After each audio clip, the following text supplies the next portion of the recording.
அத்தியாயம் 55. விக்கிராந்த் வசதியாக பிரியா பக்கமாக திரும்பி அமர்ந்தான். நீ என்னை என்ன எல்லாமோ சொல்லி திட்டின. ஆனால் நீ திட்டினது போல என்னை நிஜமாவே வில்லனா உன்னால நினைச்சு பார்க்க முடியுதா பிரியா? பிரியா இப்போது அமைதி அவதாரம் எடுத்து விட்டவளைப் போல ஒன்றும் சொல்லாமல் சாலையை வெறித்து பார்த்தபடி அமர்ந்திருந்தாள். சரவணன் இப்படி செய்வான்னு நான் நினைக்கலை. இது எனக்கே தெரியாமல் நடந்தது. உன்னுடைய கோபம் எனக்கு புரியுது. ரொம்ப நியாயமானதும் கூட. நான் அங்கே எதுவும் பேசாமல் நடந்ததை கண்டுக்காமல் இருந்ததுக்கு காரணம் இருக்குடா. பிரியா விக்ராந்த் பக்கம் திரும்பி பார்த்து முறைத்துவிட்டு மீண்டும் முகத்தை திருப்பிக் கொண்டாள். நம்ம கல்யாண பேச்சு உன்னோட ருட்டீன் வாழ்க்கையை டிஸ்டர்ப் செய்றது எனக்கு புரியுது. இன்னைக்கு சரவணன் அப்புறம் ஆர்த்தி மட்டும்னு இல்லை. இனிமேல் வரப்போற எதிர்கால வாழ்க்கையிலையும் இது போல நிறைய பேரை நீ எதிர்கொள்ளத்தான் வேணும். இன்னைக்கு அவங்க பேசினது போல்னு இல்லை. அதைவிட மோசமா கூட பேச்சு கேட்க வேண்டி வரலாம். அப்போ எல்லாம் என்னுடைய துணை உனக்கு உண்டு. ஆனால் அந்த நிலைமையை சமாளிக்க உன்னால் முடியணும். உனக்கு அதுக்கான தகுதி தேவைக்கு அதிகமாவே இருக்கு. எனக்கு உன் கிட்ட பிடிச்ச விஷயம் என்ன தெரியுமா? நிமிர்ந்து நிற்பது. இரவல் வாங்கி கார் என்ன தேவைப்படுதுன்னு சொன்ன பார்த்தியா, அந்த மென்டாலிட்டி தான் பிடிச்சிருக்கு. இந்த சேஞ்ச் உனக்கு ரொம்ப கஷ்டமான ஃபேஸ். நான் இல்லைன்னு சொல்லலை. தெரிஞ்சோ தெரியாமலோ நம்மளை ஹர்ட் செய்றவங்களுக்காக, நம்ம முதுகுக்கு பின்னால பேசுறவங்களுக்காக நாம எதுவும் செய்ய முடியாது பிரியா. ஒரு காதுல வாங்கி இன்னொரு காதுல விட்டுட்டு போயிட்டே இருக்கணும். பிரியா அசைவில்லாமல் அமர்ந்திருந்தாள். You should be like a rock. பாறாங்கல் மேல கப்பலே வந்து மோதினாலும் கூட அந்த கப்பல் உடையுமே தவிர பாறை உடையாது. உன்னை உடைக்கணும்னு நினைக்கிறவங்களுடைய ஆயுதங்கள் உன் மேல பட்டு சுக்கு நூறா உடைஞ்சு போகணுமே தவிர நீ உடையக்கூடாது. உன் மனசில சின்ன விரிசல் கூட வரக்கூடாது. பிரியா திரும்பி அவனை உற்று நோக்கினாள். உனக்கு பட்டாம் பூச்சி பிடிக்குமா பிரியா? இப்போது எதற்கு இந்த கேள்வி என புரியாமல் பார்த்தாள் அவள். பட்டாம்பூச்சியை பிடிக்காதவங்க யார் இருக்காங்க? அதுபோல சந்தோஷமா சுத்தித் திரிய ஆசைப்படாதவங்க யார் இருக்காங்க?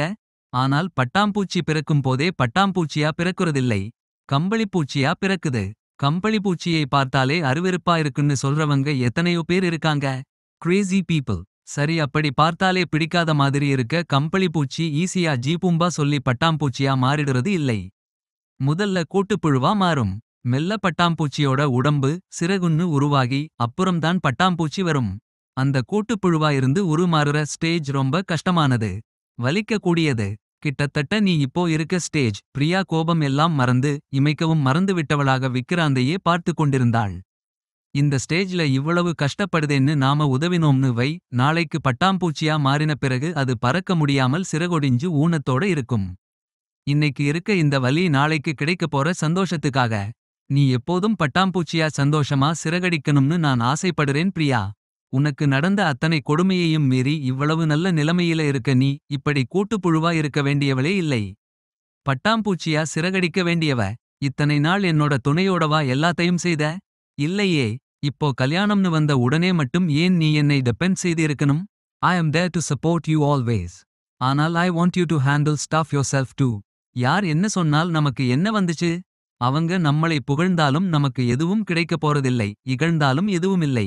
சொல்றவங்க சொல்லிட்டு போகட்டுமே. டோன்ட் கேர்னு விட்டுடு. சரவணன் செய்தது சரின்னு நான் சொல்லலை. ஆனால் அது எல்லாம் இப்படிதான் இருக்கணும்னு டைரக்ட் செய்யற சக்தி நமக்கில்லை. அவனா செய்ததை நாம தடுக்க முடியாது. நாம அதெல்லாம் என்னை ஒன்னும் செய்யாதுடான்னு கண்டுக்காம போக வேணா செய்யலாம். அவன் கிட்ட நான் பேசுவேன், பேசாம இருக்க மாட்டேன்.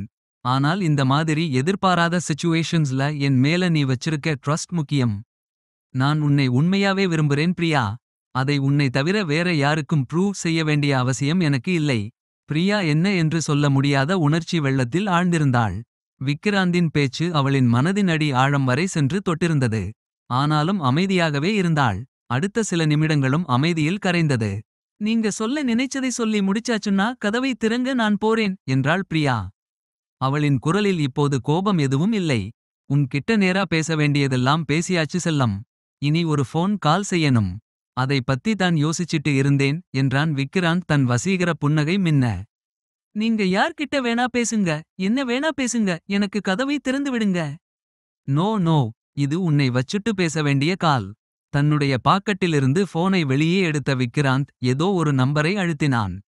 ஸ்பீக்கரை உயர்வித்து அந்த பக்கம் அழைப்பை ஏற்க காத்திருந்தான். பிரியா புரியாமல் அமர்ந்திருந்தாள். ஹலோ விக்கி, எப்படிடா இருக்க? நானே உன் கிட்ட பேசணும்னு நினைச்சேன் என்ற ராஜமின் குரல் கேட்டது. எனக்கென்னம்மா குறைச்சல்? உங்க வருங்கால மருமகளோட செல்லம் கொஞ்சல்ஸ் கேட்டு ரசிச்சு காலத்தை ஓட்டிட்டு இருக்கேன். கனவில தானே? நடத்து நடத்து. வர்ஷாக்கு வேலை கிடைச்சிடுச்சுடா விக்கி. இன்னைக்கு மத்தியானம் தான் லெட்டர் வந்துச்சு. சூப்பர்மா. அந்த வாளுக்கு நான் காங்க்ராட்ஸ் சொன்னேன்னு சொல்லுங்க. அப்புறமா நீயே ஃபோன் செய்து பேசு. இல்ல அவளே உனக்கு செய்தாலும் செய்வா. அம்மணி வானத்தில பறந்துட்டு இருக்காங்க. நானே பேசுறேன்மா. அப்புறம் அம்மா உங்க கிட்ட ஒரு முக்கியமான விஷயம் பேசணும். என்ன விஷயம்? எங்க கல்யாணத்தை ஆகஸ்ட்ல வைக்கலாம்னு சொல்லி இருந்தீங்களே அது வரைக்கும் காத்திருந்து கல்யாணம் செய்துக்கிற பொறுமை எனக்கில்லைம்மா. அதனால அடுத்த வாரம் போல ரெஜிஸ்டர் மேரேஜ் செய்துக்கலாம்னு நினைக்கிறேன். என்னடா பேசுற? ஆடி மாசத்தில கல்யாணம் செய்ய மாட்டாங்கடா. அடுத்தவங்க செய்யலேனா அது அவங்க இஷ்டம்.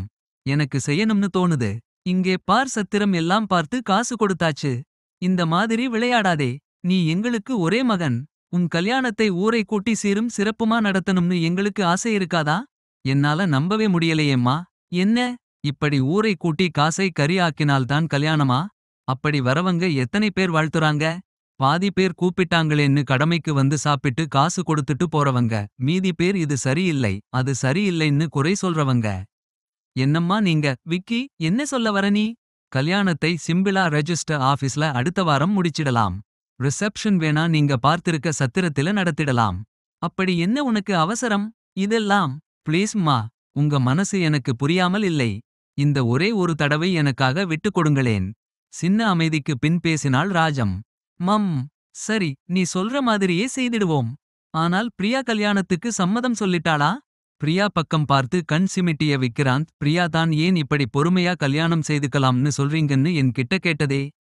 அவளுக்காக தான் உடனே கல்யாணம்னு நான் முடிவு செய்ததும் என்றான் முகம் மலர. பிரியா திகைத்து போய் அவளையும் அறியாமல் விழிகளை விரிக்க போனில் எதுக்கு பிரியா அப்படி கேட்டா? அவளுக்கும் உனக்கும் ஏதாவது சண்டையா என ராஜம் கேட்பது கேட்டது. சண்டையா அப்படின்னா என்னம்மா என்றான் விக்கிராந்த். நீ இவ்வளவு அவசரப்பட அது மட்டும் தான் காரணமா விக்கி? ஆமாம்மா. பிரியாவும் கல்யாணத்துக்கு சரின்னு சொல்லிட்டா. எனக்குள்ளேயும் ஒரு கியூரியோசிட்டி. சீக்கிரமே பிரியா உரிமையோட நம்ம வீட்டுக்கு வரணும்னு ஒரு ஆசை. மம். சரி நான் அப்பா கிட்ட பேசிட்டு நாளைக்கு ஃபோன் செய்றேன். சரிம்மா. தேங்க்யூ அம்மா. You are the best mom. எனக்கு தெரியும் நீங்க சரின்னு சொல்வீங்கன்னு. தேங்க்ஸ் மாம். விக்ராந்த் ராஜமை செல்லம் கொஞ்சிக் கொண்டிருக்க படபடக்கும் இதயத்துடன் அமர்ந்திருந்தாள் பிரியா.